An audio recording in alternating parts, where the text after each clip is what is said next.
제목 그대로 영화의 주 사건은 주인공들이 전화를 받으면서 벌어집니다. 그런데 대체 누구한테 오는 전화냐? 바로 나 자신. 본인이 설정한 벨소리가 아닌 다른 벨소리가 울렸을 때 바로 이때 음성 메시지가 도착을 하는데요. 그 음성 메시지를 재생하면 자신이 죽는 순간의 소리를 미리 듣게 되는 겁니다. 뭐야?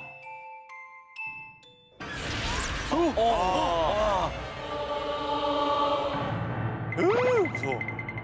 자, 그렇다면 착신아리 속 귀신은 대체 누굴 타겟으로 삼느냐? 휴대폰 속에 연락처 리스트가 쫙 저장이 돼 있죠. 그중에 랜덤, 아무나 운이 나쁘면 다음 타자가 되는 거죠. 그런데요, 이 영화 착신아리를 더 무섭게 만든 건 뭐니 뭐니 해도 사운드.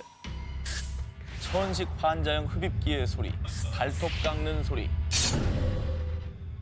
하지만 극강의 킬링 파트는 절체절명의 순간에 들리는 극한의 공포 사운드.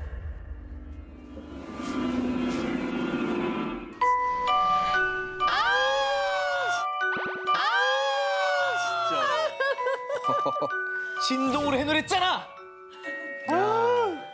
아 이게 되게 무서운 소리가 아닌데 아닌데 그 상황이지. 오싹오싹하게 하는 게 있어요. 맞아. 아유 진짜. 자꾸 쳐다보게 되네요, 진짜 그 뒤를. 아 이게 무슨 일이 막 일어날 것 같은 그 전조가 그렇죠, 느껴져요, 이 그렇죠. 음악을 들으면. 홀로 남겨진 어두운 방 안. 그런데 갑자기 TV가 켜지며 홀로 남겨진 어두운 방 안. 그런데 갑자기 TV가 켜지며 그리고 화면 속 우물에서 한 여자가 등장하는데요. 눅눅하게 젖은 듯 습기 가득한 몸이 가까워지더니 기어코 TV 밖으로 그리고 온몸의 관절을 꺾으며 당신의 숨통을 조여옵니다. 아우, 저 봐봐. 야, 좀 몇 번씩 봐도 저거는, 어휴.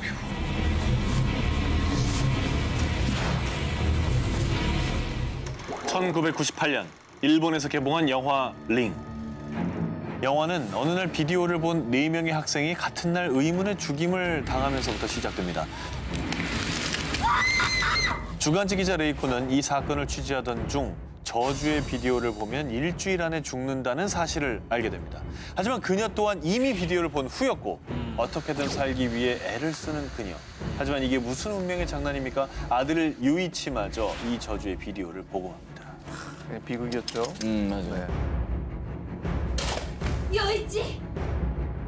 끝나지 않은 메비우스의 띠, 비디오를 통해 전달되는 저주 소재. 내가 죽지 않으려면 누군가가 봐야 하는. 그리고 시종일관 스산한 분위기, 신경을 자극하는 불쾌한 사운드까지.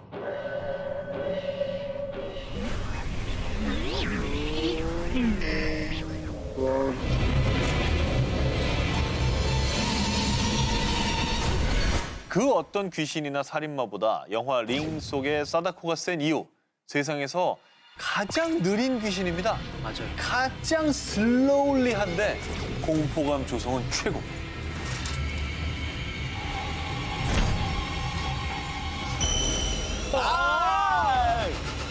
야, 볼 때마다 똑같은 리액션이 나온다라는 건 정말 공포 영화 제대로 골랐네요.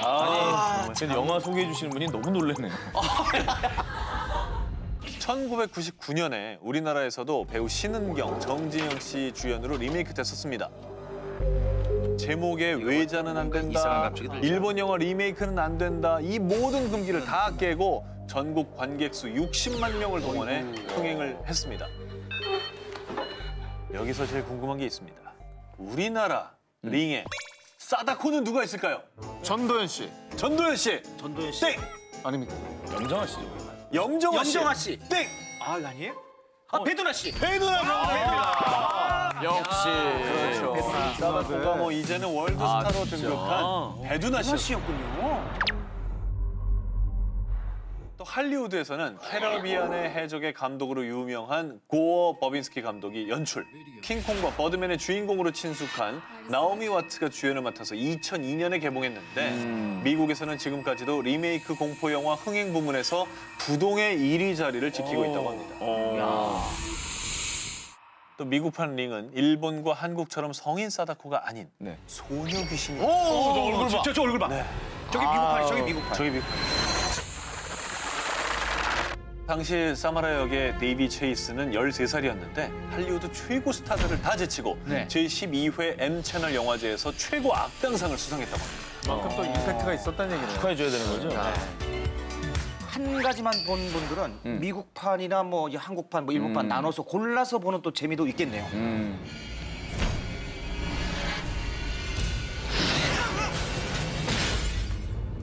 90년대 티네이지 호러의 선두주자를 맡은 이 영화. 제니퍼 러브 휴잇과 라이언 필립을 스타로 등극하게 만든 공포 영화인데요. 옛날 배우들이다. Oh my God. 고등학교를 졸업한 뒤 젊은 매튜의 고속도로를 질주하던 4명의 친구들. 하지만 그들은 음주운전을 하고 있었습니다. 결국 한 어부를 차로 치고 마는 시체를 물속에 빠뜨리고 서로 무덤 속까지 가져갈 비밀로 붙이는데요. 하지만 1년 뒤 의문의 편지가 날아오게 되고 이때부터 시작된 피해 저주. 하나 둘씩 죽음을 맞이하게 됩니다. 기억납니다. 진짜. 이 영화 속에서 관객들의 숨통을 마구 조였던 죽음의 사신, 피셔맨. 이 이름답게 어부들이 입는 비옷에 또 갈고리. 그렇죠. 자, 수산시장에서 생선 꽤나 찍어 올렸을 것 같은 서슬퍼런 갈고리 손을 장착. 자, 그리고 정적을 깨고 그림자처럼 쓱 나타나요. 뒤에서 나타나서 그야말로 날카로운 갈고리를 무자비하게 휘두르는 살인마 피셔맨입니다. 피셔맨은 아직도 당신이 지난 여름에 한 일을 기억하고 있을 겁니다.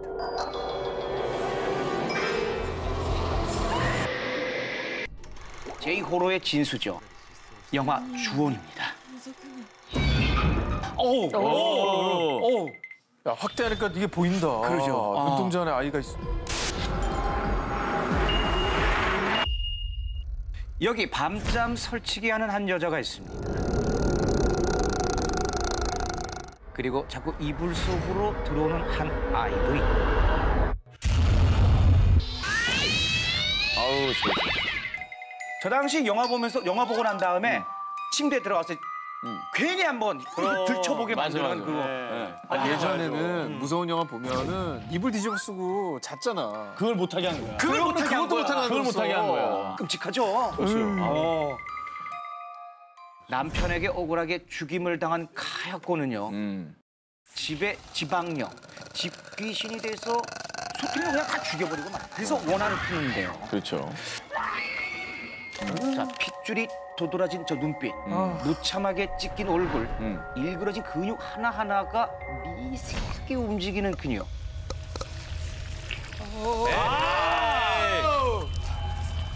저 소리 너무 싫어. 잠깐만. 나 지금 뭐 움직이는 거야. 그리고 이 장면도 빼놓을 수가 없는 거예요. 아, 계단 맞아. 아,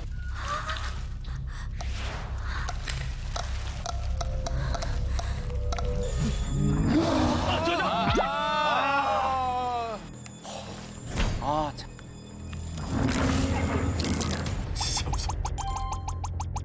귀신계의 모전자전, 그 엄마의 그 아들이 보여주는 극강의 공포. 자, 오늘 호시온의 집에 당신을 초대합니다. 살인자의 그림자가 드리워진 미국의 한 마을. 킬러에게 친구 2명을 잃은 주인공 시드니는 슬픔과 함께 공포에 휩싸이고 맙니다. 그런데 그날 밤 시드니에게 걸려온 전화 한 통. Tatum, just get in the car. 하지만 뭐니 해도 이 스크림 속의 극강 공포는 바로 가면이었죠. 맞습니다. 공포 영화계 3대 가면, 스크림 그 자체라 할 수 있는 고스트 페이스. 이 가면의 탄생 배경이 굉장히 골저스합니다. 예. 스크림의 감독 웨스 크레이븐이 명작 중의 명작, 뭉크의 작품인 그러네. 이 작품 아시죠? 절규. 절규에서 영감을 받아서 만든 캐릭터라고 합니다. 굉장히 닮았어요, 진짜. 그죠? 네. 자, 그리고요. 공포영화 왕들은 공포영화는 스크림 이전과 이후로 나뉜다라고 할 정도로 스크림이 큰 공을 세웠습니다. 우리가 흔히 아는 공포영화 공식이 뭐가 있습니까? 혼자 있을 때 나쁜 짓 하거나 술과 마약하고 그러면 먼저 죽고. 그렇죠.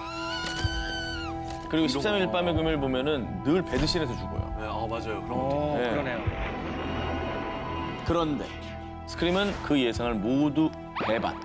일단 대놓고 관객이 호러 영화의 공식을 모두 알고 있다는 데서 시작을 합니다. A very simple formula. Everybody's a suspect. 또 스크림은 자기도 공포영화면서 공포영화를 셀프 디스합니다. 제발 죽이지 마세요. 유령님 전 속편에도 나오고 싶거든요. 이런 대사가 나옵니다. 네. 아, 그런 대사 있었어요? 나 스크림 2 나와야 돼요. 아, 진짜 그런 대사 있었어요? 계약이 돼 있거든요. 뭐 이런 게 있어요. 네. 그 밖에도 관객이 다음 장면은 이런 공식으로 전개되겠지라고 예상하는 순간 배우들이 그 말을 미리 합니다. 그렇죠. This is the moment when the supposedly dead killer comes back to life for one last scare. 즉 관객 머리 꼭대기 위에 있다는 얘기. 자, 그렇다면 과연 누가 죽고 누가 살아남을까요? 헬로 시드니. 하나, 둘, 프레디가 다가온다. 셋, 넷, 대문을 잠가라. 아홉, 열, 잠들지 말고. 1980년대를 공포로 물들인 영화 나이트메어인데요. 화상당한 얼굴을 중절모로 가리고 손에는 무시무시한 면도날을 장착. 그리고는 사람들의 중속에 나타나 잠자리 꽤나 뒤숭숭하게 만드는 희대의 살인마 프레디 크루거. 그냥 쌩 나쁜 살인마 불사신 프레디는요. 꿈과 현실 아주 시공간을 초월하며 잔혹한 살인 행각을 벌입니다. 이게 정말 무서웠던 게 꿈에서 살해당하면 진짜 현실에서도 맞아요. 죽는 거니까 너무 무서운 거다. 그렇죠. 네. 당시 이 영화를 본 관객들은요. 이 영화 보고 잠들기가 두려웠다. 프레디한테 쫓기는 꿈까지 꿨어. 라고 할 정도였다고 합니다. 자, 그리고요. 이 나이트메어를 통해서 진짜 대할리우드 스타가 데뷔한 사실 혹시 아셨나요? 영상에서 찾아보세요. 그래요? 누가 데뷔를 했다고요, 여기서? 누구겠어요? 조니 뎁? 조니 데뷔죠. 맞죠? 조니 뎁. 네, 너무나 애띠죠. Yeah, out here at Barry's. 원래는 조니 뎁의 꿈이 락커였는데 네. 지인이었던 배우 니콜라스 케이지의 권유로 어쩌다 오디션을 받고 그게 바로 이 나이트메어였다고 합니다. 또 참 데스티니인 게 웨스 크레이븐 감독은 원래 조니 뎁을 발탁할 생각이 없었대요. 그런데 그의 13살 딸이 조니 뎁의 사진을 보자마자 픽을 한 거죠.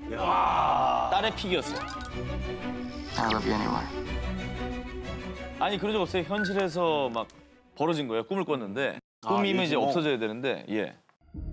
이 얘기를 참 제가 초등학교 3학년 때 가족끼리 한 방에서 같이 자고 있었어요. 그래서 갑자기 제가 이게 공중에 이게 붕 뜨는 거예요. 이렇게 뜨면서 거짓말처럼 천천히 뜨는데 식구들이 얼굴이 다 보이는 거예요. 네. 유치탈. 그럼 본인도 벌써 본인도? 내가 내 얼굴 보니까 무서워. 그러니까 이게 목소리는 또 안 나와요. 내가 막 소리를 지르는데 가위 목소리가 눌린 거지. 그런 것 같았어요. 그래서 소리를 질렀는데 어머니가 그 에너지가 전달이 됐는지 어머니가 눈을 딱 뜨면서 나를 딱 보더니 나를 만지기 시작하는 거예요. 얼굴을 또 때리기 시작하더니 그다음에 아버지를 깨워서 나를 들고 밖으로 나간 거예요. 그 상황을 저는 계속 지켜보고 있는 거예요. 진짜 유체이탈이네. 근데 이게 진짜 있었던 일이기 때문에 저는 아직도 잊혀지지가 않거든요. 그러다 어떻게 했어요, 그러다가? 그러다가 연탄가스 중독돼가지고 내가 진짜? 누워 있었는데 난 그 사실을 일리 있다. 그러니까 어머니를 깨워서 내가 다시 살아난 것 같은 그런 느낌. 자, 여기 인형을 버리는 한 주인이 있습니다. 그리고 버려도 돌아오는 인형도 있죠. 집 하나는 기가 막히게 잘 찾아오는 영화 에나벨입니다. 1969년 만삭인 아내 미아에게 남편 조는요, 한 인형을 선물합니다. 그런데 인형을 선물 받은 바로 그날 밤 갑자기 낯선 사람들이 집안에 침입을 하고 살해 위협을 가하는데요. 하지만 다행히도 부부는 목숨을 건지게 되죠. 뭔가 불길한 마음에 인형을 버리고 바로 다른 집으로 이사를 갔는데, 그런데 이게 어떻게 된 일인지 인형이 부부 앞에 떡하니 나타난 거예요. What is it? How did that get in there? I swear I threw it out. I don't know. 벗어나려고 하면 할수록 이 가족들을 더 올가매는 인형. 뭐야?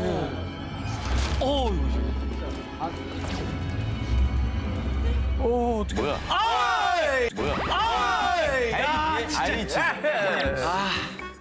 이 영화가 더 공포스럽게 느껴지는 이유가요, 실제 사건을 모티브로 했기 때문입니다.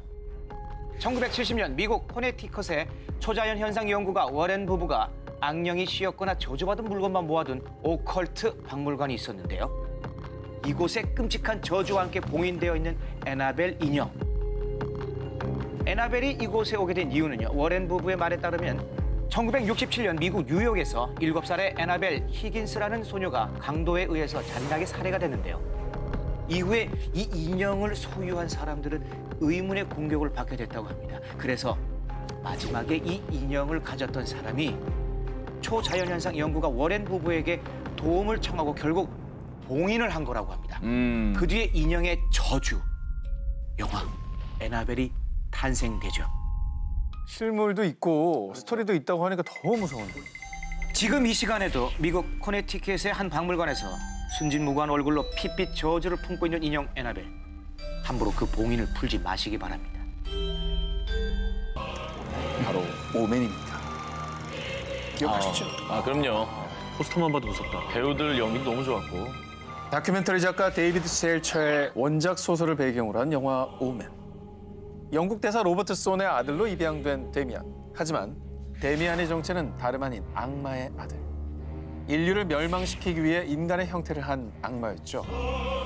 데미안은 유모부터 시작해 자신의 주변 인물들을 차례차례 죽여나갑니다. 자신을 키워준 부모를 죽음으로 내몰고 장례의 식에서 지은 저 표정. 쟤 뭐야? 쟤 연기파 배우 됐죠? 저 어떻게 저런 표정을 지을 수가 있지? 저 데미안의 오싹한 미소가 관객들을 밤잠 못 이루게 했었습니다. 자, 그리고 오맨에서 절대 빼놓을 수 없는 숫자 6. 6.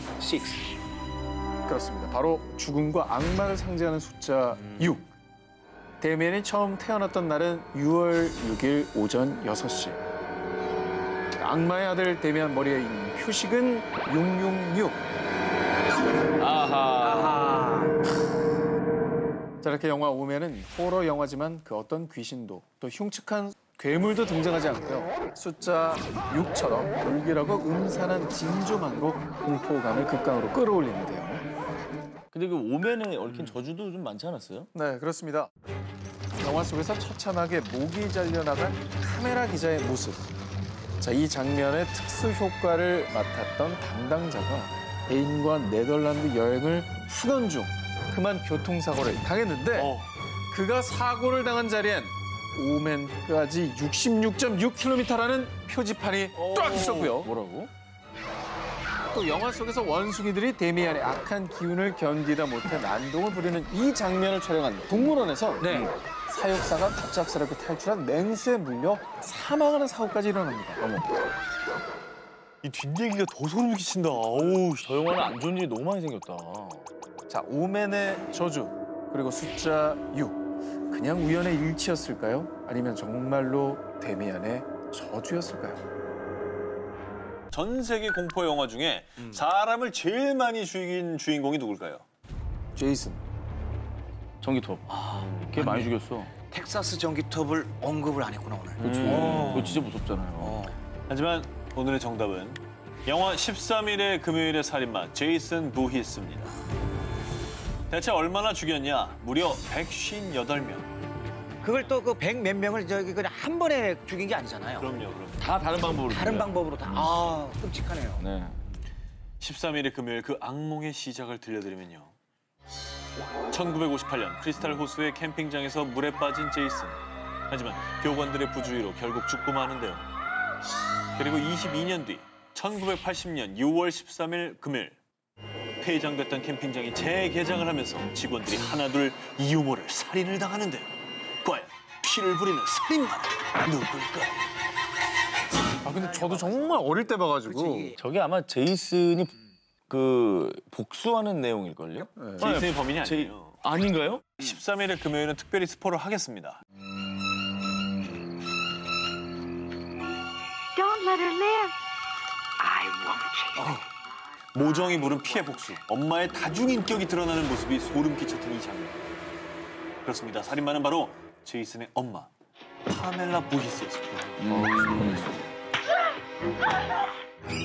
전 세계적으로 대박을 치면서 트레이드마크인 하키 마스크를 착용한 제이슨 부히스는 살인마 캐릭터 중에 톱 오브 톱으로 등극하면서 정말 이례적으로 2탄을 넘어서 무려 12편까지 제작이 됐습니다.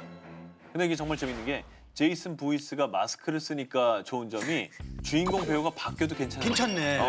바뀌어도 뭐 마스크 쓰면 잘 몰라요. 그래서 이 2009년까지 리메이크가 됐는데 39년간 제이슨 역할을 한 배우가 총 12명이나 됩니다. 한 명이 여러 번 혹은 더 한 편에 2명씩 출연하는 경우도 있었다고 해요. 그러니까 뭐 오늘 내 피곤하니까 야 오늘 네가 해. 그러니까 키도 비슷한데 네가 해라. 예, 예. 일단 챙겨줄게. 뭐 그래도 되는 거죠. 돌아가면서 해도 되겠네요. 진짜. 개봉한 지 40여 년이 지났지만 아직도 13일의 금요일이면 여전히 부활하는 제이슨. 이번 주 금요일 밤 다시 제이슨을 소환해보면 어떨까? 파라노멀 액티비티의 시사회를 관람한 관객의 반응입니다. 이건 심리적인 공포 체험이에요. 잠잠한 바다에 갑작스레 찾아오는 파도와 같은 공포예요. 라는 후기가 줄을 이었습니다. 그런데 그 입소문보다 먼저 이 영화를 알아본 이가 있었으니 바로 흥행의 귀재 스티븐 스필버그 감독이었습니다.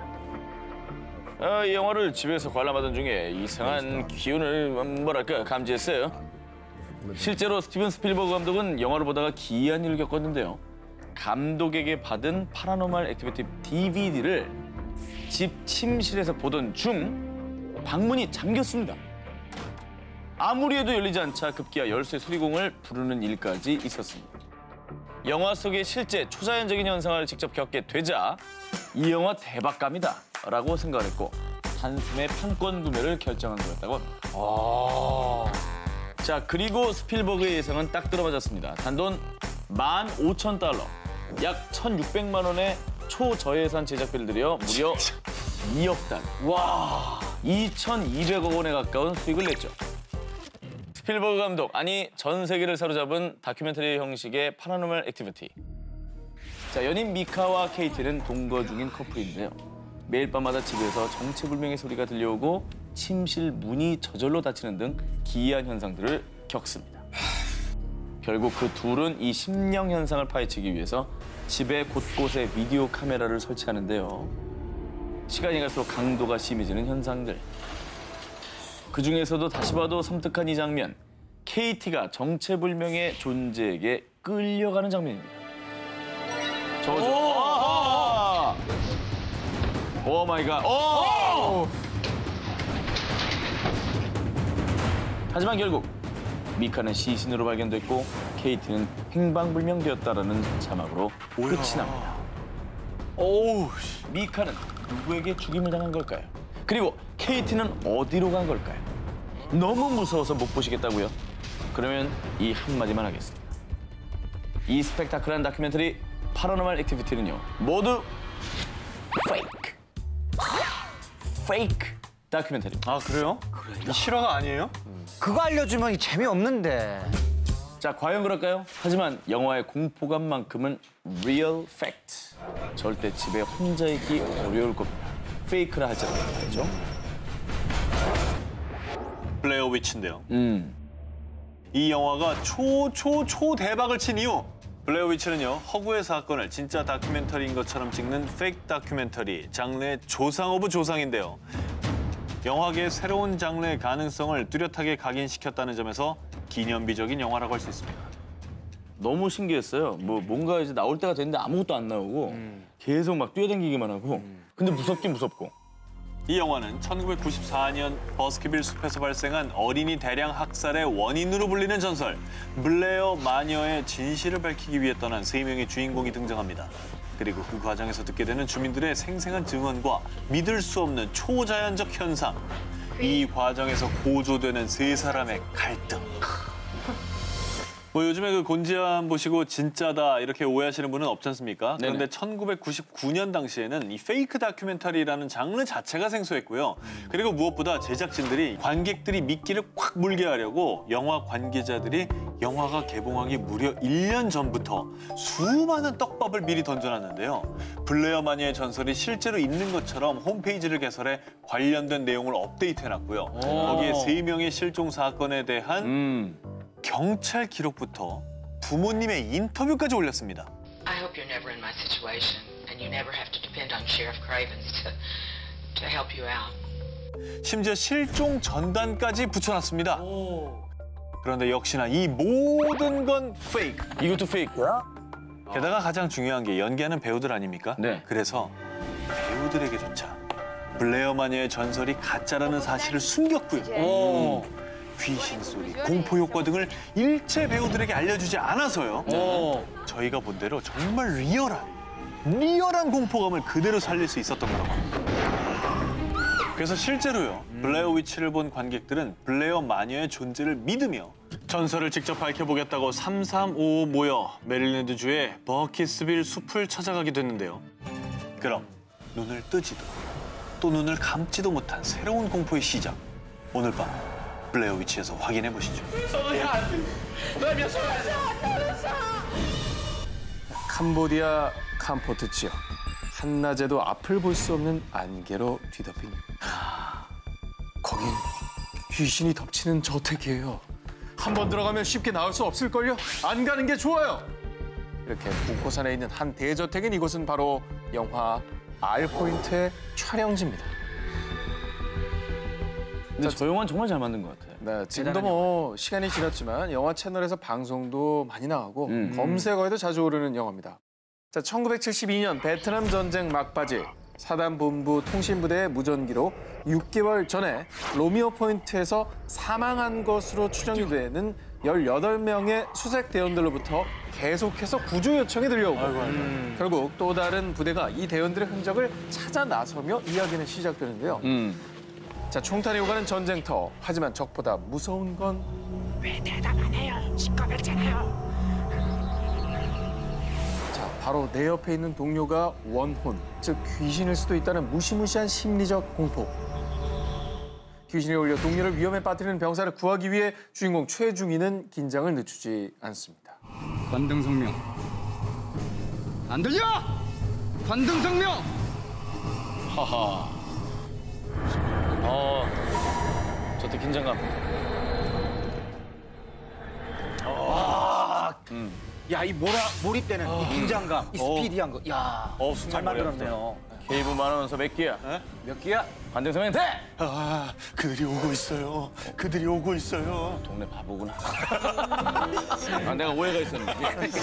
자, 아무튼 이 영화가 더욱더 공포스러운 이유. 바로 원혼들의 피로 가득한 R포인트 실제 촬영지에 또 스토리가 있기 때문입니다.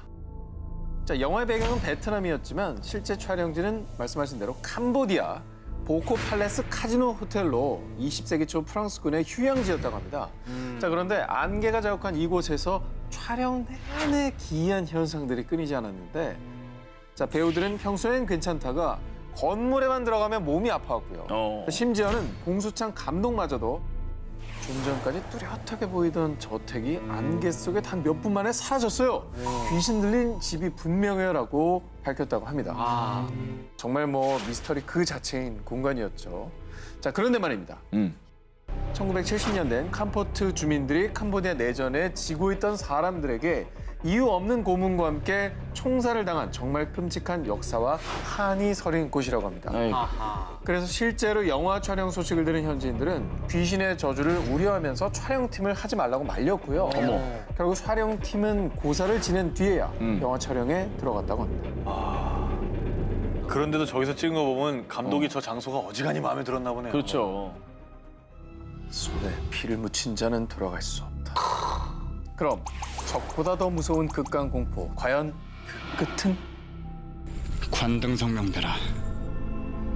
이번 특종은 1998년도 당시 전국 200만 관객을 돌파하며 역대 가장 흥행에 성공한 공포 영화인데요.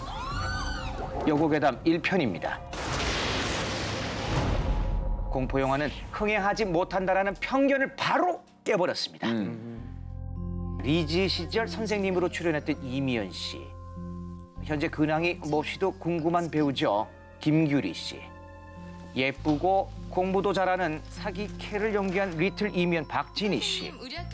그리고 무려 9년째 학교에 다닌 반전 귀신 최광희 씨. 아, 최강희.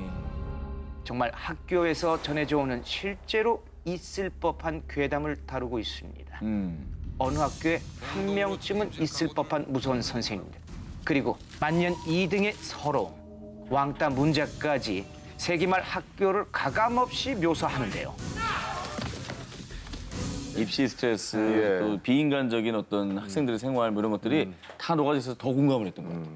그리고 또 학교에서 한 번쯤은 꼭 해봤을 그 분신사바 의식 있죠? 부신사마, 오이테 구데세이. 실제로 하면은 꼭 힘을 주는 애가 있어요. 글로 가요, 이렇게. 예.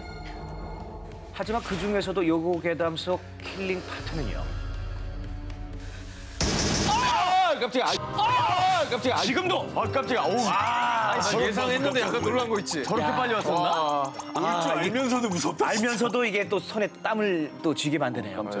근데 진짜 무서운 게 뭔 줄 아세요? 뭐예요? 최광희 씨가 전현무 기자와 동갑이라는 사실. 여고괴담 시리즈의 또 다른 이름입니다. 스타를 배출하는 명문 여고, 스타 등용문 영화로 유명하죠. 졸업생들 좀 살펴볼까요? 엄청 화려하잖아요. 네네. 누가 있죠? 네, 먼저 1999년 여고괴담 두 번째 이야기입니다. 안녕하세요. 아기아기하고 풋풋한 얼굴을 제대로 보여준 김규리. 청춘 열매 가득 먹은 얼굴로 데뷔한 우리 박예진 씨. 소년 같은 매력 제대로 보여준 공효진 씨와 그리고 톰보이 아이콘으로 자리 잡은 이영진 씨. 2000년 36회 백상예술대상에서 이분들 모두 여자 신인상 수상! 두둥. 진짜. 저는 저 여고괴담에서 공유진 씨를 보고 배우란 생각을 못하고 진짜 학생 저 학교 학생이 쟤는 뭐 연기 저렇게 잘하냐. 뽑은 것 같아요. 그런 느낌으로 영화관에서 봤던 기억이 나요. 근데 아니나 다를까 저 영화 이후로 그냥 승승장구하더라고. 2005년 여고괴담 4 목소리. 이때는 오디션이 그야말로 수학여행급입니다. 정말 실제로 관광버스를 타고 가서요. 장장 2박 3일 동안 오디션이 진행됐다고 합니다. 이때 오연서 씨의 정체불명 성대모사 개인기. 안녕하세요. 저는 오해님입니다. 할머니 사투리를 선보인 우리 박신혜 씨. 내 이름은 박신이유. 알아요? 액된 모습의 한효주, 정유미까지 연기면 연기 숨겨진 개인기까지 대방출했었죠. 대박이다. 네. 당시 경쟁률은요 4,500대 1입니다. 결국 오디션을 통과한 입학생은 자 따다단 차예련, 김옥빈, 서지혜 그리고 2009년 여고괴담 5까지 스타 배출 명문고의 명맥을 유지하고 있습니다. 아무튼 뭐 이렇게 해서 이제 우리 김경식 또 특별 기자님께서는 퇴근을 하시게 됐어요. 그래도 오늘 열일하신 게 옛날 얘기를 많이 해주셨어요. 예. 두 자매 수미와 수연, 새엄마와 함께 살게 된 그날부터 시작되는 가족 괴담. 바로 2003년에 개봉한 장화 홍련입니다. 개봉 당시 무려 314만 명의 관객 수를 동원, 한국 공포영화 순위 중 1위를 차지하는 명작으로 꼽히고 있는데요. 그 이유, 최초의 한국형 하우스 호러로 또 하나의 배우로 불리는 저 집이 아주 예사롭지가 않습니다. 스산함을 풍기는 일본식 목재 가옥에서는 뭐야? 자 이렇게 햇빛 찬란한 아침에도 피 흘리는 원기가 나오고요.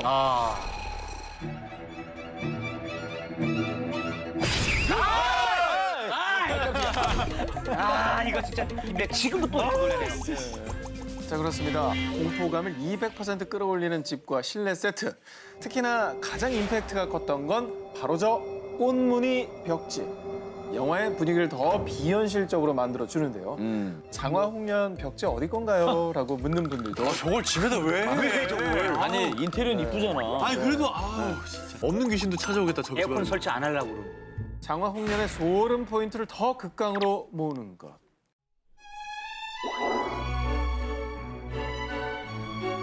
영화 음악의 대가라 불리는 이병우 음악 감독은요. 서정적인 공포를 만들게 했다라는 생각으로 OST, 지금 이 곡 돌이킬 수 없는 걸음을 작곡했는데요. 자, 기존에 대놓고 공포다라는 음악이 아닌 아름답고도 서늘한 공포를 유발하는 기발한 작곡이었던 것 같습니다. 근데 저 영화에 들어가서 너무너무 무서운 배경이 된 거지. 그 반어법적인 표현을 한 거죠. 네. 지금까지도 한국 공포 영화계의 명품으로 불리는 장화홍련. 자, 과연 귀신의 정체는 누굴까요? 오늘 밤 장화홍련의 집에 놀러 가보시기 바랍니다. 1949년 미국 메릴랜드, 악마에 빙의된 소년 롤랜드 도. 그리고 레이먼드 비숍 신부는 소년을 구하기 위해 퇴마의식을 시작합니다. 자, 이 일은요, 영화 엑소시스트의 바탕이 된 실화, 실제 사건인 겁니다. 자, 실화와는 달리 영화에서는 소년이 아닌 소녀 리건이 주인공입니다. 귀엽고 사랑스러웠던 리건. 그런데 어느 날 거친 욕설과 함께 자해를 하는 등 이상 행동을 보이는 리건.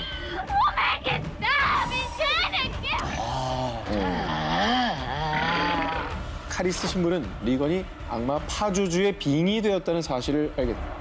그리고 메린 신부와 함께 퇴마의식을 시도하는 카리스 신부.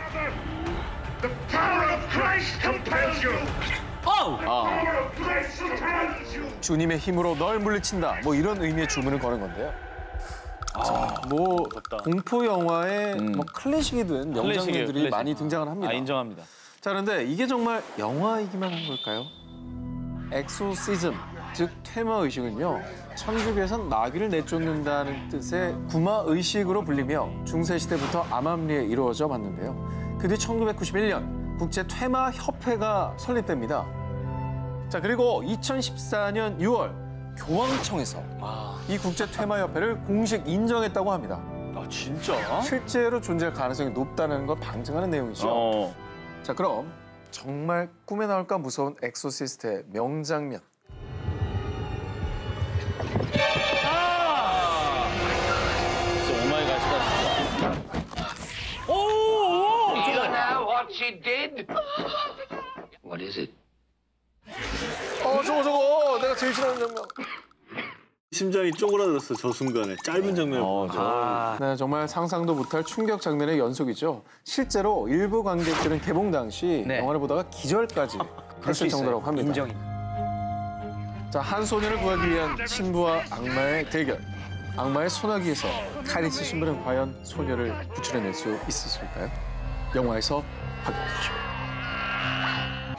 2013년 미 역대 공포영화 개봉 성적 1위. 17일 만에 흥행 1억 불 돌파. 그야말로 공포영화계의 새 역사를 쓴 컨저링. 컨저링 1편에서 다룬 실화, 바로 해리스빌 사건입니다. 1971년 미국 로드아일랜드주 해리스빌 마을에 낡은 2층 주택으로 이사온 페론 가족. 그런데 그때부터 기이한 일들이 벌어지기 시작을 합니다. 집에서 원인 모를 악취가 진동하더니 누군가 가족들이 잠자는 동안 발을 잡아당기고요. 거기에 누군가가 문을 두드리거나 일명 폴터가이스트 현상이 발생한 것이죠. 그리고 컨저링에서 관객들이 가장 데시벨을 높였던 장면.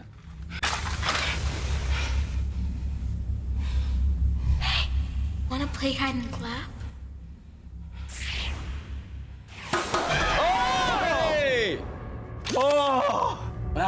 참. 컨저링 2도 역시나 큰 화제를 몰고 왔는데요. 역시나 실화가 바탕이었습니다. 11살의 주인공 자넷과 언니 마가렛은 위자 보드 게임을 했는데요. 그 이후에 방 안의 침대, 서랍장이 자기 멋대로 움직이고 그리고 악령을 불러낸 자넷은 천장에 몸이 붙기까지 합니다. 그리고 실제 남아있는 증거 영상, 자넷의 몸에 깃든 전 집주인인 할아버지 귀신 빌 월킨스. No. Who's there? 목소리가 막 이랬다 저랬다 하네요. 네. 자, 이 모든 사건의 중심, 악령 퇴치자들, 바로 초자연 현상 연구가 워렌 부부죠. 워렌 부부는 사람과 사물에 깃든 악령을 퇴치하는 일을 하며 초자연 현상 연구가로 인정을 받았는데요. 워렌 부부가 조사한 케이스만 무려 만여 건. 그리고 만여 건의 사건 중에서 가장 강력하고 미스터리한 사건만 골라 만든 게 컨저링입니다. 실화라 더 무서운 극강의 공포, 혹시 아직도 못 보셨습니까? 이 경고만 드리겠습니다. 절대 혼자 보지 마십시오. 바로 사탄의 인형인데요. 사탄의 인형 셔키는 인형의 몸으로 사람들을 잔인하게 죽이는 무서운 살인 인형인데요. 진짜 정체는 주술을 이용해 자신의 영혼을 인형에 넣은 연쇄 살인마 찰스 리 레이. 실제로 저 영화를 보고 저의 방에 있던 곰돌이 인형을 버렸어요. 진짜 너무 무서워. 그런 사람들 진짜 많죠. 새로운 어떤 형태의 공포였던 것 같아요. 셔키는 인형의 주인인 앤디와 단둘이 있을 때는 거친 욕설도 남발하고요. 어린 앤디를 이용해 자신을 배신한 동료를 찾아가 그를 죽이기까지 합니다. 앤디가 이 사실을 어른들에게 말했지만 6살짜리의 이 허무맹랑한 말을 들어주는 어른은 당연히 없었죠. 자, 영화 사탄의 인형에서 정말 머리부터 발끝까지 소름이 쫙 돋게 한 희대의 킬링 파트. 척키가 들어있던 상자에서 그만 건전지를 목격한 앤디의 엄마. 그녀는 곧바로 척키의 몸을 확인해봅니다. Hi, I'm Chucky. Wanna play? 정체를 들킨 척키는 금세 본색을 드러냅니다. 진짜 무서웠어요. 충격. 역대 공포 영화 중에서 제일 작은 거 아닙니까? 그리고 절대로 뭐 팔이 잘리건 뭐하건 끝까지 쫓아와서 그 집요하게 그거 하잖아요. 인형들. 나 그게 진짜 무서웠던 거 같아. 불에 대기도 해요? 네. 중간에. 뭐 인형이 느끼겠냐고. 생명력이 장난 아니었어요. 오늘 밤에라도 척키가 당신에게 이렇게 물어온다면 어떻게 응답하시겠습니까? Hi, I'm Chucky. Wanna play? 2016년 관객 수 680만 명을 기록하며 극장가의 흥행 돌풍을 일으킨 영화 곡성. 와타시와 아크마다. 자, 그런데 말입니다. 곡성 개봉 후에 영화 스태프가 밝힌 곡성보다 더 무서운 충격적인 얘기가 있었습니다. 때는 곡성 촬영이 한창이던 어느 날, 배우와 스태프들은 경기도 양수리에 위치한 세트장에 모였습니다. 평소와 다름없이 순조롭게 촬영을 하던 중 모니터를 하던 의상 팀장이 이상하게도 계속 천장이 신경 쓰였다고 합니다. 천장? 어라? 왜 저기만 저렇게 자꾸 흔들거리지? 천장에 달아놓은 수십 개의 조명들 중 다른 조명은 멀쩡한데 유독 하나만 자꾸 흔들린 겁니다. 신경 쓰였지만 그냥 무시하고 촬영을 다시 이어갔는데요. 요거 뭔가 그냥 징조예요. 그러게. 거기 뭐 있나? 이번엔 극중에 효진 역의 아역 배우 김환희 양이 한밤중에 경기를 일으키는 장면을 찍고 있던 바로 그때. 뭐야? 저거 왜 또 흔들려? 뭐야 저거? 문제 그 조명이 또다시 흔들리기 시작한 겁니다. 어라? 배우와 스태프들은 알 수 없는 공포감에 휩싸였습니다. 계속되는 기이한 현상에 촬영 현장 사진을 찍던 기사님이 조심스럽게 조명 타워로 올라가 이 카메라잖아. 그래서 이렇게 계속 찍어. 근데 거기에 사람 형체가 나와. 의문의 남성이 찍혀 있죠. 헐. 전선이 엉켜 있는 조명 타워 한쪽 구석에 서서 카메라를 노려보는 듯하지요. 와 저거 완전 심령사진. 진짜 무서운데 이거? 그냥 도망가고 싶었을 것 같아. 자, 다들 아시겠지만 촬영을 하던 경기도 양수리 세트장은 영화 관계자들 사이에서 귀신이 출몰하기로 유명한 곳입니다. 그럼. 배우 김남길 씨도 영화 모던보이 촬영 당시 뭔가 이상한 형체를 본 뒤 온몸에 닭살이 확 돋았다는 경험담을 얘기한 바 있습니다. 배우 송지효 씨 역시 여고괴담 촬영차 양수리 세트장 인근 숙소에서 머물던 중 밤새 벽 두드리는 의문의 소리 때문에 공포에 떨었다고 합니다. 그리고 배우 최지우 씨, 도깨비 공유 씨마저 양수리 세트장 괴담 때문에 세트장 근처 숙소에는 머물지 않았다고 합니다. 네, 연예인들 사이에서 워낙 유명한 얘기고 네. 거기서 이제 목숨을 끊은 이들이 많다는 등의 괴담이 많이들 들려요. 소문이 많은 곳이죠. 네. 흔들리던 조명, 천장에서 찍힌 의문의 남자. 이 모든 건 정말 양수리 세트장을 떠도는 귀신의 장난이었던 걸까요? 탄탄대로를 달려온 9시 뉴스의 메인 앵커 정세라. 선배님 안녕하세요. 안녕. 뉴스 시작 5분 전 생방송 준비로 여념이 없던 그때 네, YBC 보도국 정세라입니다. 여보세요? 콕 집어 앵커 정세라를 다급하게 찾는 제보 전화 한 통. 제 이름은 윤미소라고 해요. 네, 윤미소 씨. 그 사람이요. 집에 침입했어요. 그 사람이 누구예요? 너무 무서워요. 겁에 잔뜩 질려있는 제보자의 목소리. 진정하시고요. 저한테 주소를 좀 알려주시겠어요? 상대를 진정시키며 침착하게 통화를 이어가는데 일단 제가 그쪽 경찰서로 신고할게요. 금방 갈 거예요. 언니가 와주시면 안 돼요? 네? 제정신이 아닌 듯 이상한 소리를 늘어놓고 너 장난 잘하지? 너도 늦었어, 빨리 가. 죄송하지만 무의미한 통화에 전화를 끊으려는 순간 그럼 끊겠습니다. 그 사람이 제 딸을 죽였다고요. 여보세요?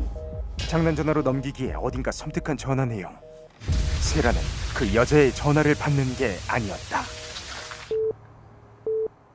스타트. YBC 9시 뉴스입니다. 청소년들의 찝찝한 제보 전화를 받은 후 불편한 마음으로 생방송에 들어간 세라. 이번엔 또래 학생을 공사장과. 그런데 갑자기 어지럽게 흔들리는 눈앞. 알 수 없는 이명까지 들리고 공사장과 어떻게든 가까스로 정신을 차려보지만 야, 정세라가 웬일이야? 말을 다 씹고. 이미 망쳐버린 생방송. 이제 좀 인간미 있어 보이네. 마음에 걸리는 찝찝함을 해결하기 위해 제보 전화를 한 윤미소의 집으로 향하고 녹슨 대문을 열어 반지하로 내려가는 세라. 계세요? YBC 보도국에서 나왔는데요. 문을 두드리는 세라의 부름에도 집 안은 잠잠하기만 한데 아무도 안 계세요? 빗물이 들어찬 것인지 온통 물로 흥건한 집안. 여기 윤미수 씨 댁 맞죠? 안에 계세요? 그때 그녀의 눈에 띈 것은 물이 새어나오는 욕실. 조심스럽게 욕실 문을 여는 그 순간 아니었다. 제보 전화는 장난으로 걸려온 것이 아니었다. 그런데 정작 신고한 미소는 어디에 있는 걸까? 제보가 들어온 번호로 전화를 걸어보는데 안방에서 들리는 휴대폰 진동 소리. 설마 옷장 안에 누군가? 다행히 아무도 없는 옷장 안. 진동하는 휴대폰에 정신이 팔린 그때 그녀를 내려다보는 검은 그림자. 이거 뭐 자기가 직접 쓰는 거야? 이제 뭐 완전 기자필 난다. 뭐 좀 발견된 거 없어요? 뭐 아직까진 뭐 없어. 자살일 수도 있고. 세라의 신고로 경찰들이 사건 현장을 수습하고 미소의 마지막 모습을 지켜보는데 그녀를 향해 돌아가는 고개. 너무 긴장한 탓은 환영이라도 본 것일까? 사건 현장의 최초 목격자인 정세라 앵커가 직접 취재한 내용부터 보시겠습니다. 지난 18일 새벽 두 모녀 사건의 최초 목격자가 되어 특정 단독 보도에 성공한 세라. 우리 이번 코너 정세라 앵커가 단독으로 진행해봐. 제가 단독으로요? 뭐 이번 기세를 몰아서 잘해보라고. 정세라 앵커한테 기대가 커. 사건이 화제에 오르자 방송국에 신임을 얻은 세란. 후속 보도를 위해 미소의 집을 다시 찾게 되고 그런데 집 안으로 들어오는 수상한 남자. 무언가 찾는 듯 집을 뒤지는데 혹시 미소가 말했던 그 사람이 저 남자인 걸까?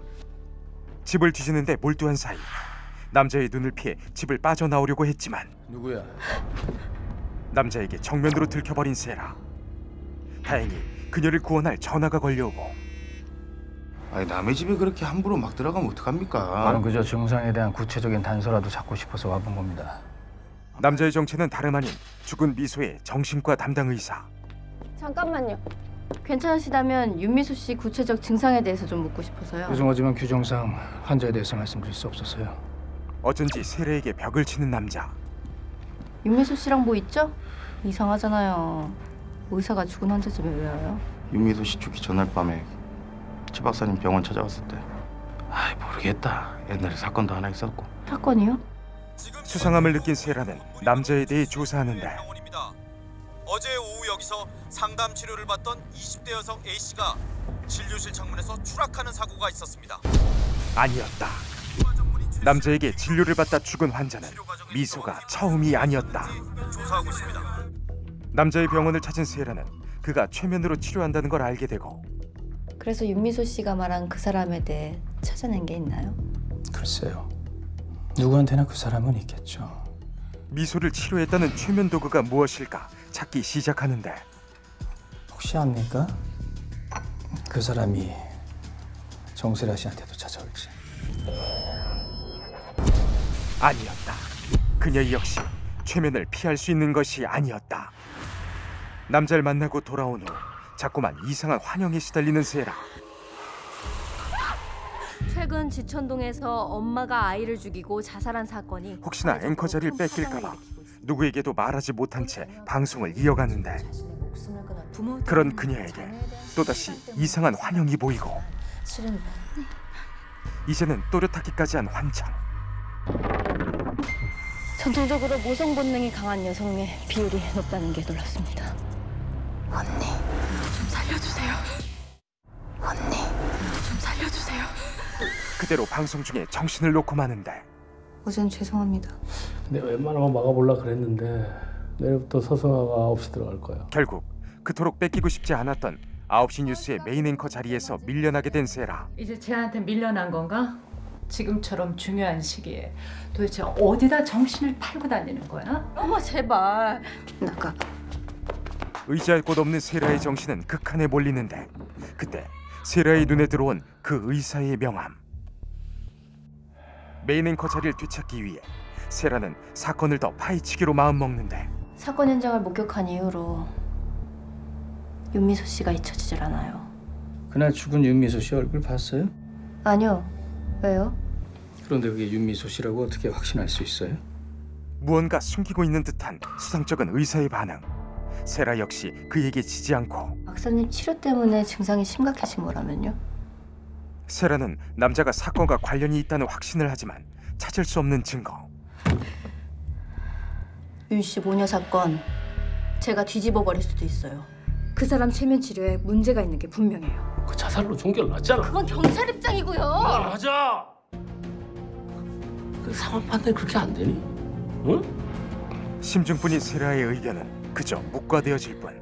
점점 그녀의 일상도 정신도 망가지는데 엄마 생각에는 이거 너한테 기회야. 진짜 앵커가 될 기회. 죽음의 제보조 나오고 자꾸만 그녀의 주변을 맴도는 환영과 환청. 모든 게 무너지기 시작하고 그만해 제발. 그 여자 얼굴을 보세요. 사건의 유일한 접점인 남자. 과연 모녀를 죽음으로 몰고 간 진짜 범인은 누구일까? 그날 무슨 일이 있었나요? 최신작 앵커의 결말을 직접 확인해보자. 야, 내가 무서운 얘기 해줄까? 봄부터 등골 서늘하게 만들 도시 괴담이 온다. 10개의 에피소드로 구성된 옴니버스 작품. 그 중에서 늦은 시각 마네킹 공장에서 야근 중이던 두 사람. 퇴근을 코앞에 두고 뒤틀린 마네킹 하나를 발견하게 되죠. 야, 이거 보고 놀랬냐? 아, 이거 요가용품 매장에서 온 거잖아. 요가하고 있잖아, 새끼. 대수롭지 않은 선배와 달리 저런 동작이 어딨어요. 저런 팔이 부러지지. 겁먹은 후배를 놀리기라도 하듯 내가 무서운 얘기 해줄까? 너 인터넷에 마네킹 괴담 몰라? 우연히 봤는데 피부가 마네킹 같아서 소름 끼친다는 이야기. 어디까지나 괴담일 뿐 들어도 믿을 수 없는 이야기는 금세 털어내버렸는데 너 어디 갔다 왔어? 누가 네 마음대로 파내려? 그의 시선이 향한 곳에 뭐지? 한 남자의 이상한 움직임. 눈앞에서 보고도 믿을 수 없는 존재. 모든 건 아까 들은 이야기 때문일 거라 생각하며 괴담의 실체를 알아보기 시작하죠. 그리고 쏟아지는 목격담 속에 누군가 남긴 경고 문구. 마네킹 인간과는 절대 눈을 마주치지 말고 태연하게 지나쳐야 한다. 과연 이 말을 믿어야 할까? 모른 척 넘기기에 아까의 기억이 너무도 선명하기만 한데, 다음 날 아무리 괴담을 잊어보려 해도 그럴 수 없는 그의 일터. 그런데 하나 비네? 에? 제대로 옮겼는데? 이거 세 번째 세우는 거요. 지금까지 이런 적 없었는데. 무섭게 왜 그래요? 선배의 착각인지 운반착오인지 대수롭지 않게 넘긴 순간, 사라진 마네킹 하나가 이게 왜 여기 있어요? 눌러담았던 그의 불안을 끄집어냅니다. 오늘은 제발 마주치지 말길. 아까 일 때문에 퇴근길 그의 불안은 더 커져만 가고, 그런데 어제와 똑같은 자리에서 그를 기다리는 존재. 마네킹 인간과는 절대 눈을 마주치지 말고 태연하게 지나쳐야 한다. 모든 것이 경직된 이 존재처럼 그의 몸마저 굳어가는 기분. 그리고 놈의 추격이 시작됩니다. 빠져나갈 수 없는 덫에 걸린 것처럼 도망치려 할수록 그의 소나기에서 벗어날 수 없을 것만 같은 기분. 마침내 출구가 보이지 않던 이 상황에 한 줄기 빛을 보았다 믿었던 순간, 눈앞의 존재들처럼 그는 더 이상 움직일 수 없습니다. 한 번 들으면 잊을 수 없는 저주의 시작. 과연 무엇이 이들을 미치게 하는가? 당신이 보고 들은 모든 걸 의심하게 할 영화 서울 괴담이었습니다.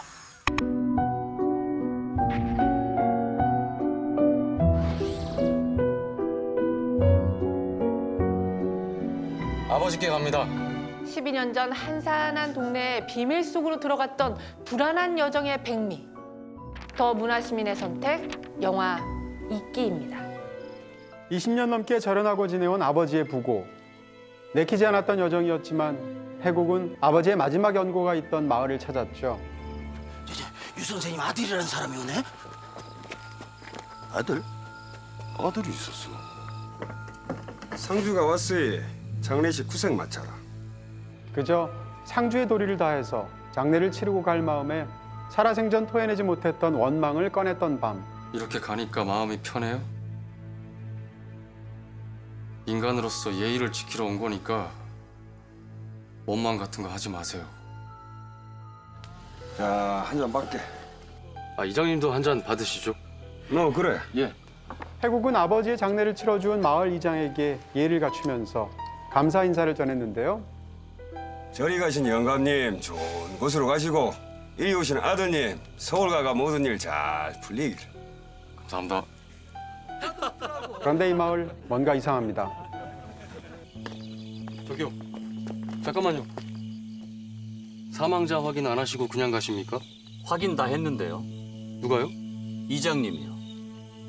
아니, 의사의 소견도 안 받고요? 그건 낮에 이장님이 전화로 확인 받으셨다는데요. 사망에 필요한 최소한의 절차조차도 없이 모두 이장에게 이관하는 경찰. 최소한의 정식 절차는 밟아야죠. 김 원장, 그 내일 와줄 수 있지? 그 와서 사망 증명서 좀 떼거라. 절차는 밟아야지.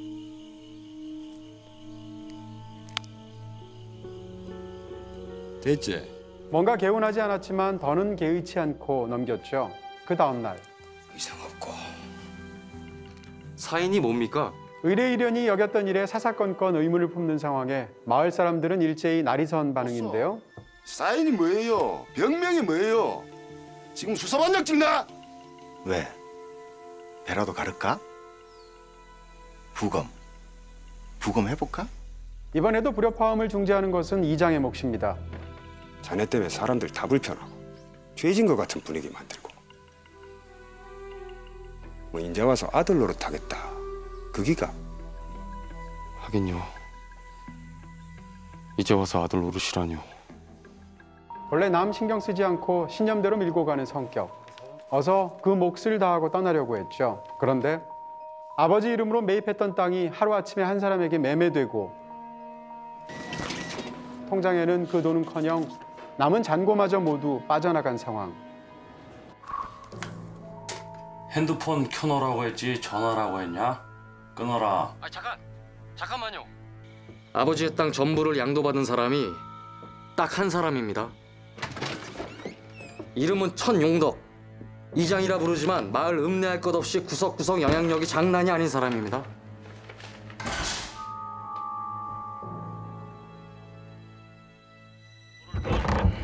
야, 너 뻔뻔한 거냐 개념이 없는 거냐? 내가 그렇게 한가한 검사가 아니거든요. 아니, 시민의 제보를 받고 그 정도 조사는 해줄 수 있는 거 아닙니까?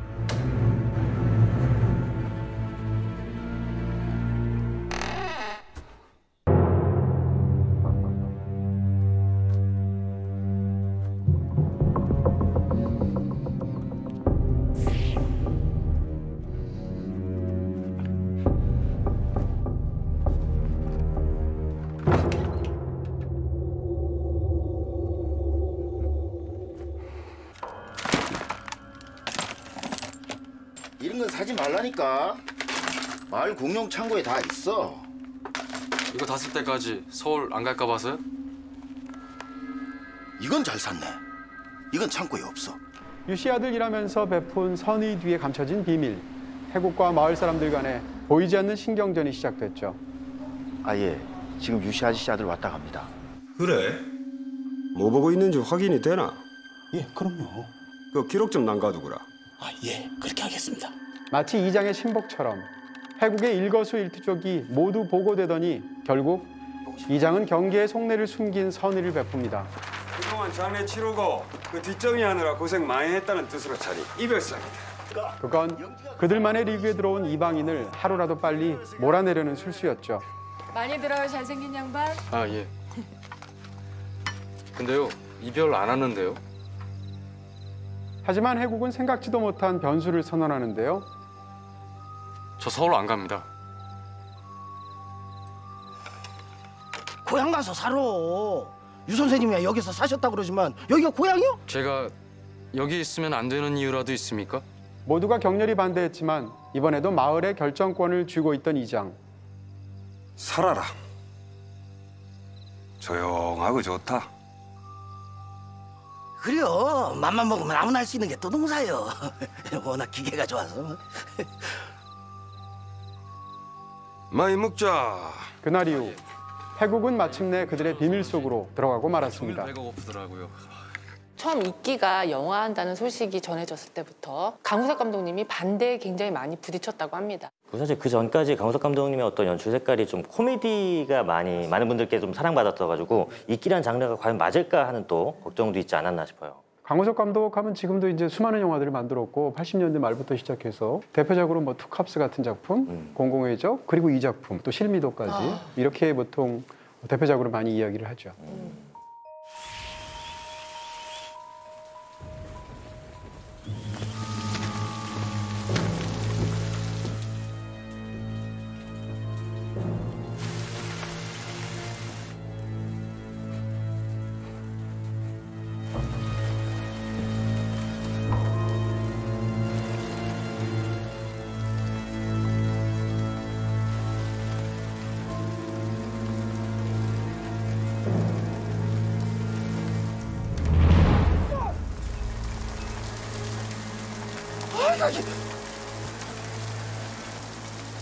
아니, 저기 내놓은 물건들 그거 치워야 되지 않겠냐. 그래서 밖에 있는 물건 적었다고. 그래서 나한테 가서 좀 어떻게 하라고. 그래서 내가 울려. 그래, 주무셔. 아이고, 괜히 깨웠나 보네. 그래, 저.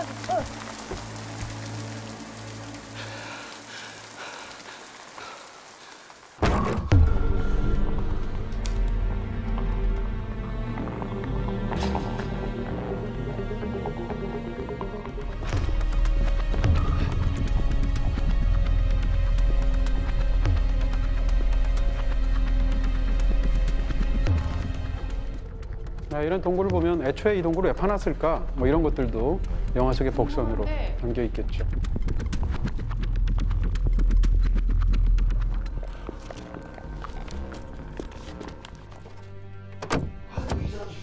제가 직접 오셨습니까? 네. 천순경찰 있지? 예. 이거 주더나? 예. 이혼을 했네. 이 마누라한테 탈탈 털어주고 불알 두 쪽 달랑 차고 왔네 그래. 어쩐지. 서울로 돌아가지 않는 이유가 있었네. 그 강우석 감독님 못지않게 또 처음에 반대 부딪혔던 게 바로 그 천용덕 기장 역할의 정재영 배우라고 해요. 사실 이제 그때 제가 대종상 심사를 했었는데요. 한 표 차이로 갈렸거든요. 그래서 원빈 씨가 나무주연상을 받았어요. 한 표 차이로? 네. 근데 한 표 차이로 못 받은 게 그 당시에 정재영 씨였거든요. 이 영화로. 그럴 정도로 이 이장의 캐릭터가 워낙 강렬하죠.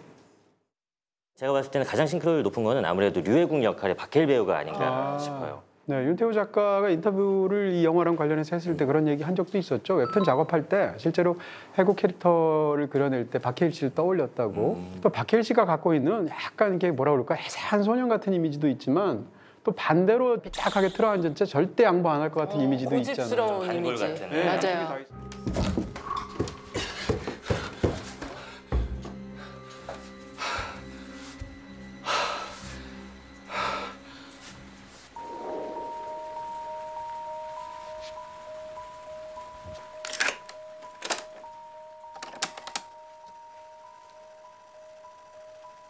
각자 혐의 내용을 시간 순으로 빠짐없이 얘기해.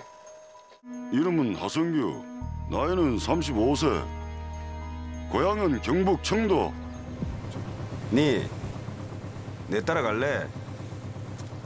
가고 있거든요. 아니다. 감옥은 너를 못 만나는 아들이 가는 기다. 진정한 갱생은 감옥에서 이룰 수가 없는 기지. 그땐 제 눈에 뭔가 씌었었나 봅니다. 분명히 곰이었거든요. 그러니까 네 발씩이나 쐈죠. 사람한테 어떻게 네 발을 쏘겠습니까? 그렇지, 그거야. 그렇게 얘기하란 말이야. 예. 이는 길어야 2, 3위이다. 다 이제 아프고 하얀 백지에서 다시 시작할 수 있지? 예? 라고 소개할 사람 있다. 유목형 선생. 우리는 요래 땅에 발 딛고 살지 않나. 근데 그 양반은 구름을 잡는 사람이라. 이 영화에서 이제 두 가지 세계가 처음부터 끝까지 대비가 되는데 육식의 세계하고 채식의 세계도 대비되거든요. 이런 게 사실은 굉장히 재밌게 들어가 있는 장면이죠. 이게 생색이지 뭐가 생색이고. 꼭 영을만 먹어야 생색이가. 형님, 할비 드셔. 얘는 대바지지.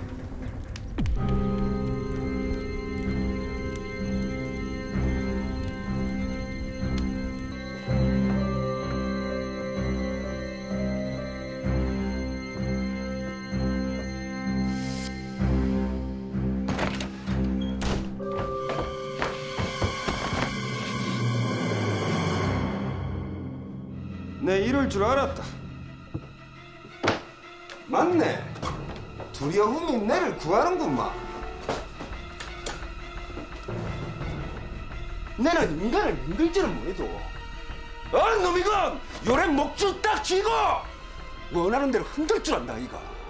너도 인간 아니가 이 아!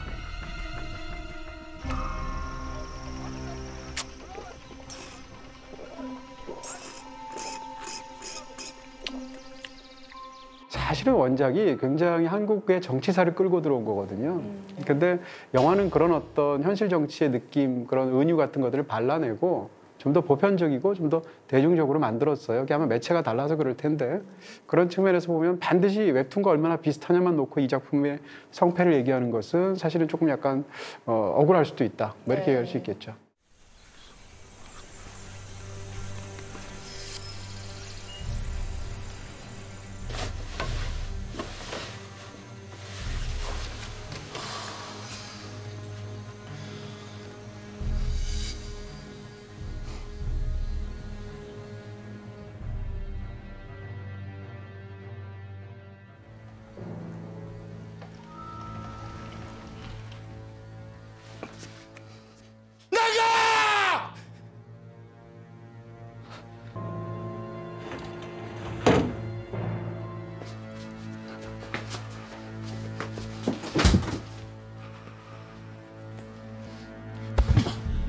뭐 하는 겁니까? 우리가 그렇게 이상하게 보이냐? 무슨 소리예요? 그럼 네 아버지는 뭐였을 것 같으냐? 뭐였을 것 같냐고.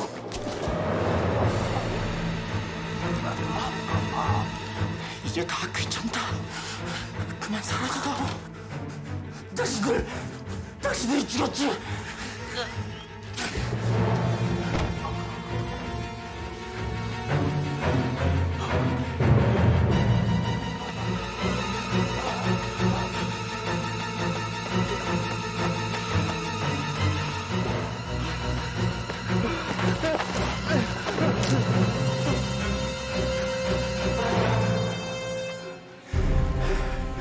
이장님이 이 마을의 시작과 끝이라면 이 마을의 시작과 끝을 잊게 한 사람도 있지 않을까?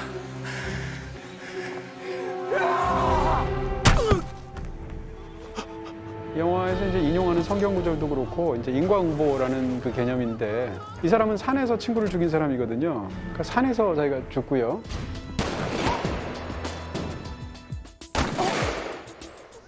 불을 질러서 누군가를 살해했던 사람은 또 마찬가지로 불타서 죽고 이런 식으로 최후를 맞죠.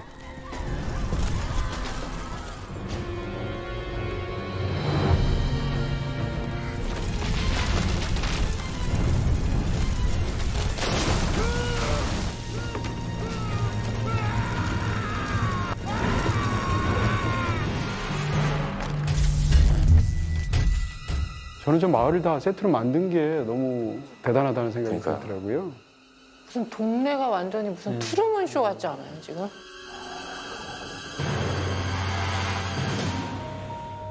저런 기보세 저거.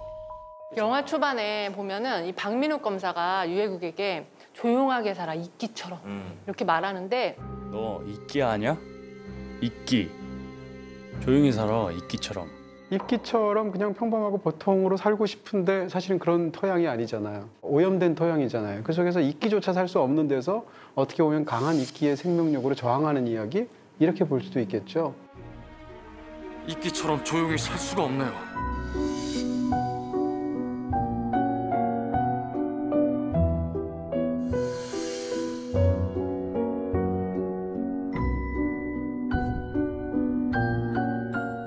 어느덧 1주년이 된 우리 영덕후의 아주 제대로 된 피리오입니다. 영화 겟아웃과 어스를 연출한 조던 필 감독이 또 한 번 우리 곁을 찾아오는데요. 매 작품마다 치밀한 구성과 충격적인 반전으로 우리 관객들을 혼돈에 빠뜨렸던 그의 새 작품. 당신이 생각하는 그 예측은 NO! 절대 아닐 거라고 말하는 영화 노비입니다. 기묘한 집을 방문했을 때부터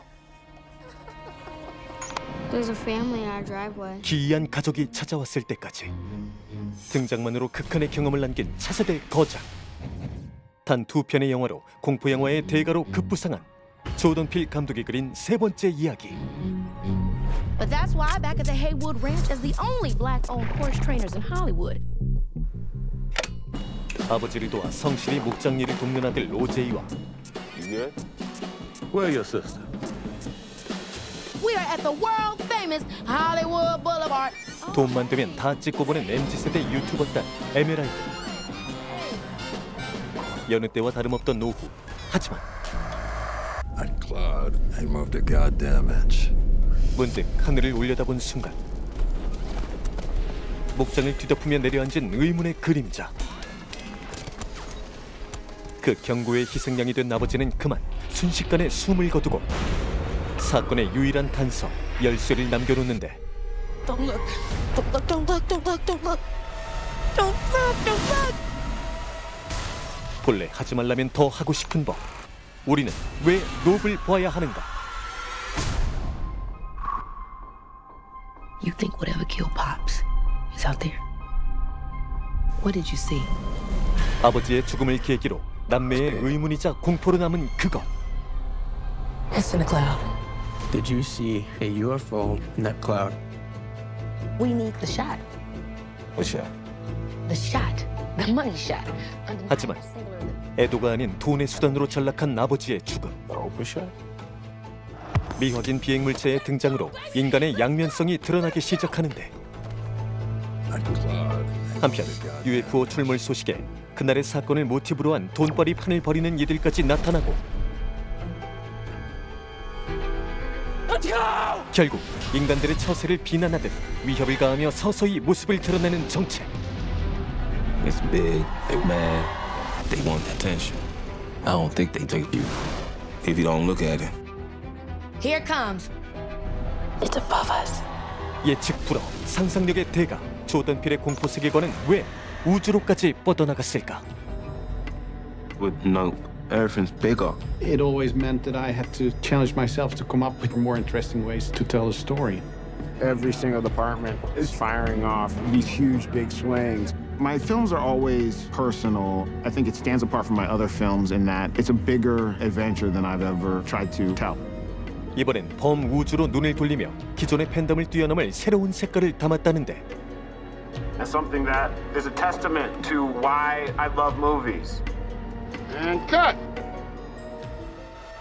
마치 블랙홀처럼 당신을 빨아들일 기묘한 공포가 예상되는 가운데 Yeah, nah. 보고 나면 역시 조던 필이라 외칠 이야기. 그는 왜 매 작품마다 키워드를 남기는 걸까? 늘 묘한 평행론으로 이어지는 듯한 그의 세계관. 이번 작품 역시 서로 똑 닮은 두 캐릭터는 물론 찾지 못한 열쇠로 인해 곤경에 빠지고 결국 열쇠를 컨트롤하지 못한 이들에게 일이 벌어졌던 전작과 같이 높 역시 사건의 시작을 알리는 열쇠를 공포의 메타포로 던지며 예측 불가의 반전을 선사할 예정인데 모두가 기대하는 조던 필 유니버스의 한 축을 이어갈 이 작품. 보이는 게 다가 아니라 말하는 정체를 알 수 없는 그것 앞에 놓인 사람들. 이들이 마주할 최후의 메시지는 무엇일지. And you're the only person in the world that can get it on film. 조던 필만이 찍을 수 있는 격이 다른 공포의 세계. 또 한 번 스릴러의 판도를 바꾸며 탄생할 단 하나의 세계를 경험해 보시길.